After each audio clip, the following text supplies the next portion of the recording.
Ivan මේ දවස්වල තියෙන අමුතු ජාවාරමක් සම්බන්ධයෙන් කතා කරන්නයි අද මම මේ වීඩියෝ එක දාන්නේ.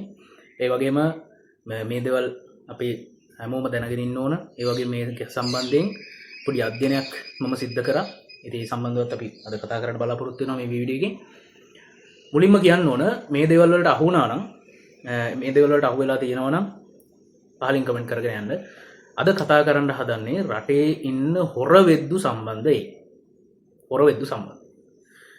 මේමයි මේ වෙනකොට විශාල ප්‍රමාණයක මුදල් වියදම් කරමින් විශාල ප්‍රමාණයක් Facebook ad අපි දන්නවා සමාජ මාධ්‍ය භාවිතා කරලා මේ වෙනකොට ඕන දෙයක් විකුණ ගන්න පුළුවන් TikTok කියන platform එක පාවිච්චි කරලා TikTok app එක පාවිච්චි කරලා ඕන දෙයක් විකුණන්න පුළුවන් ඕන service එකක් විකුණන්න පුළුවන් සහ ඒ වගේ ගොඩක් දේවල් සිද්ධ කරනවා. අපි දන්නවා රටේ ඉතින් අර තිබුණ ආර්ථික තත්ත්වය දැන් මේ පවතින ආර්ථික තත්ත්වය එතකොට රටේ තිබුණ වාතාවරණයත් එක්ක රටේ තිබුණ හොරමැරකම් වැඩි වුණා, මහයුන්ගෙත් හොරකම් වැඩි වුණා, පහළ ඉන්න මිනිස්සුත් ඉතින් හොරකම් කරන්න පටන් ගත්තා, වංචා කරන්න පටන් ගත්තා. ඒ දේවල් ඒ සම්බන්ධව තමයි අද කියන්න යන්නේ. ඉතින් මේ දැන් මෙහෙමයි මේ වෙනකොට ඔයගොල්ලෝ දන්නවා බෙහෙත් වර්ග බෙහෙත් කියන එක විශේෂයෙන්ම ගොඩක්ම මේ ફોකස් කරලා තියෙන දියවැඩියාව ගැන.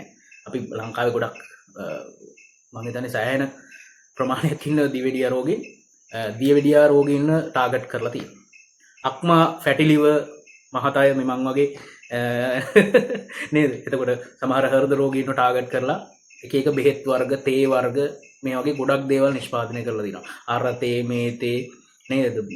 ගෝල්ඩන් තේ ගගා එක එක දේවල් තියෙනවා. මම දැක්ක විශාල ප්‍රමාණයක් තියෙනවා. හරිද? රත්තරන් වටින තේ කියලා එහෙම තියෙනවා. එතකොට සමහර අය මේක තේ එකක් හැබැයි මේක ඖෂධයක් විදිහට පාවිච්චි කරන්න පුළුවන්, අරවට පාවිච්චි කරන්න පුළුවන්, මේවල් පාවිච්චි කරන්න පුළුවන්, මේවා හොඳ වෙලා තියෙනවා, මේවා හොඳ වෙලා තියෙනවා. සමහර තේ තියෙනවා මේ ලෙඩ රෝග 500ක් විතර හොඳ වෙනවලු. හැබැයි ඒ විකුණන පුද්ගලයාව දැක්කම හිතා ගන්න උලන් ඉස්සලම ඔබ බීපන් කියලා කියන තමයි අපිට වෙන්නේ. අන්න ඒ වගේ එකක් තියෙනවා. ඉතින් අපි දන්නවා ඕගොල්ලෝ දන්නවා අර මගේ කලින් channel එකක අපි කතා කරා මේ සිංහල ආයුර්වේද සිංහල බෙහෙත් පැලෑටි සම්බන්ධයෙන්. ඒව වෙනයි අර බෙහෙත් විකුණන එක එහෙම නැත්නම් මොනවා හරි දෙයක් තේ එකක් හඳුන්වා දෙන එක ඒ වගේ දේවල් ටිකක් ප්‍රොෆෙෂනල් වෙන්න ඕනේ. ඉතින් මම මේ කියන්න උත්සාහ කරන්නේ හැමෝටම එහෙම ඖෂධයක් මිලදී ගන්නවා නම් එකක් ඒක රජයේ ආයුර්වේද රෝහල් තියෙනවා, රජයේ ආයුර්වේද මධ්‍යස්ථාන තියෙනවා මිනිස්සුන්ට නිකන් බෙහෙත් ලබා දෙන. එතකොට එහෙම මොකක් හරි ප්‍රශ්නයක් තියෙනවා නම් තමන්ගේ report ටිකක් අරගෙන සිංහල බෙහෙත් තෝරන නම් ඒ අදාළ ස්ථානයට යන්න. ඉංග්‍රීසි බෙහෙත් තෝරන නම් ඒ අදාළ ස්ථානයට යන්න. මේ වගේ ස්ථාන දෙකක් තියෙනවා.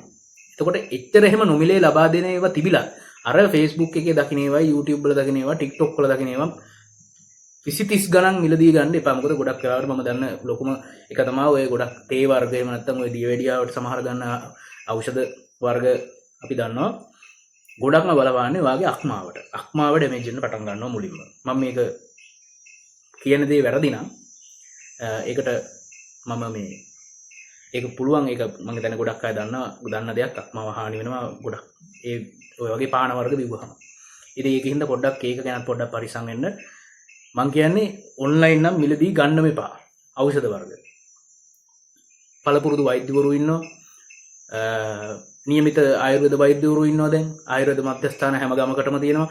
දැන් අඩුම ගානේ ප්‍රාදේශීය මේ තමන්ගේ වසමට එක මම හිතන්නේ වසම් කීපයකට හරි එහෙම මේ පොඩි බෙහෙත් ශාලා ඕපන් කරා මේ මෑතකදී අපි දන්නවා මේ වර්තමාන ආණ්ඩුව ආවට පස්සේ. ඉතින් ඒකින්ද මේ වගේ දේවල් පොඩ්ඩක් මිලදී ගන්නකොට පරිස්සමෙන් මිලදී ගන්න කියලා කියනවා. මොකද ගොඩක් මේ වෙනකොට මට මම දැක්ක කීප තැනකම ඔය තේ වර්ග බීලා අක්මාවට හානි වෙලා තියෙනවා කියලා, එහෙම නැත්නම් වකුගඩුව අමාරු වැඩි වෙලා තියෙනවා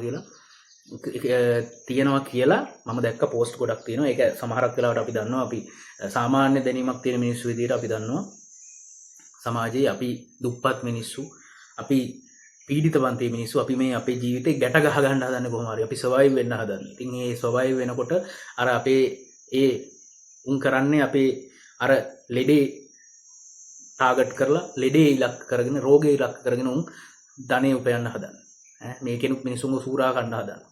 ඉතින් ඒක නිසා මේ හැම දෙයකින්ම පරිස්සම් වෙන්න කියලා මගේ ආදරණීය සහෝදර සහෝදරතුන්ට අම්මලා තාත්තලාට මේ වීඩියෝ එකෙන් මම කියනවා.